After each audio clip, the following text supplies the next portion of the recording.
Hello everybody, this is me. I'm going to talk about some of the poems that I read from Robert Louis Stevenson. The ones I particularly like I will be reading, but not all of them. The Lightkeeper, the brilliant kernel of the night. The flaming light room circles me. I sit within a blaze of light, held high above the dusky sea. Far off the surf doth break and roar.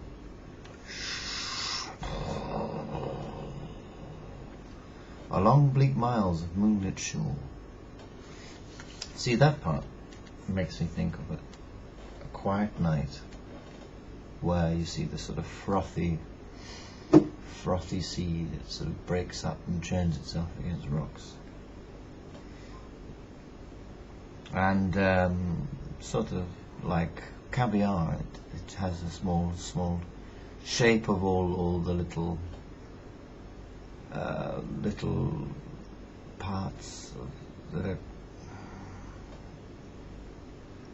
happen, the foamy parts, they materialize and make you see that the sea is not just one big expanse of blue. It is actually tremendously versatile and flexible.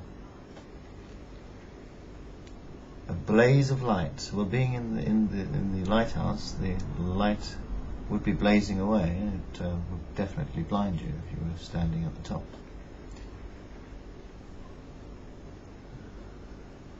Along bleak miles of moonlit shore, where through the tides the tumbling wave falls in an avalanche of foam, and drives its churned waters home up many an undercliff and cave. So it makes you think perhaps there were sort of smugglers entering this cave, if you have an imagination, which I do, and some people do. Some people don't, but you should have one. The clear bell chimes, the clockwork's strain, the turning lenses flash and pass, frame turning within glittering frame with frosty gleam of moving glass, unseen by me each dusky hour, and you can just imagine a clock chiming at the hour. The sea waves welter up the tower, or in the ebb subside again, and ever and anon all night, drawn from afar by charm of light. A sea-bird beats against the pane, and lastly when dawn ends the night and belts the semi-orb of sea, the tall pale Pharos in the light looks white and spectral as may be. The early ebb is out, the green, straight belt of seaweed now is seen, that round the basement of the tower marks out the interspace of tide, and watching men are heavy-eyed, and sleepless lips are dry and sour. The night is over like a dream, the seabirds cry, and dip themselves, and in the early sunlight steam the newly bared and dripping shells.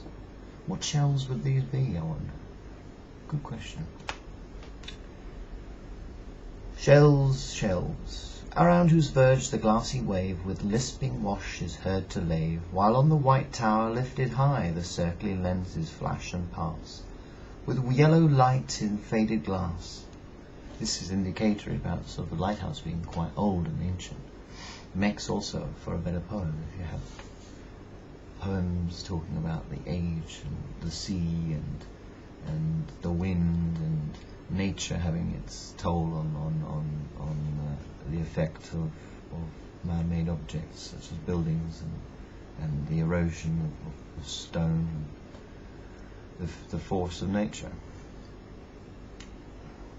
The circling lenses flash and pass with yellow light and faded glass that sickly shine against the sky, as the steady lens circle with a frosty gleam of glass, and their clear bell chimes and their oil brims over the lip of the burner. Quiet and still at his desk, the lonely lightkeeper holds his vigil. Lured from far, the bewildered seagull beats dully against the lantern, yet he stirs not, lifts not his head from the desk where he reads, lifts not his eyes to see the chill blind circle of night. Watching him through the panes, this is his country's guardian, the outmost sentry of peace. This is the man. For who gives up that is lovely in living for the means to live? Poetry cunningly gilds the life of the lightkeeper, held on high in the blackness, in the burning kernel of night. So there could be an indication also here of a burning kernel of night. It's an unnatural light that runs through the night. This light that runs through the night, burning bright, oh, what a sight! Yes, it is a lighthouse. Oh, it is a lighthouse that shines through all the seamen and makes them have the way and the path back to land. Seaman sees and blesses him, the poet deep in a sonnet numbers his inky fingers fitly to praise him. Only we behold him, sitting patient and stolid, martyr to a salary. Quite right, exactly as I say. This man, this Lighthousekeeper, he would keep himself busy almost all the time, and his salary is regardless to the time that he spends, knowing that he is doing this job out of the graciousness of his heart. There we are. That's all I have to say. Till the next one.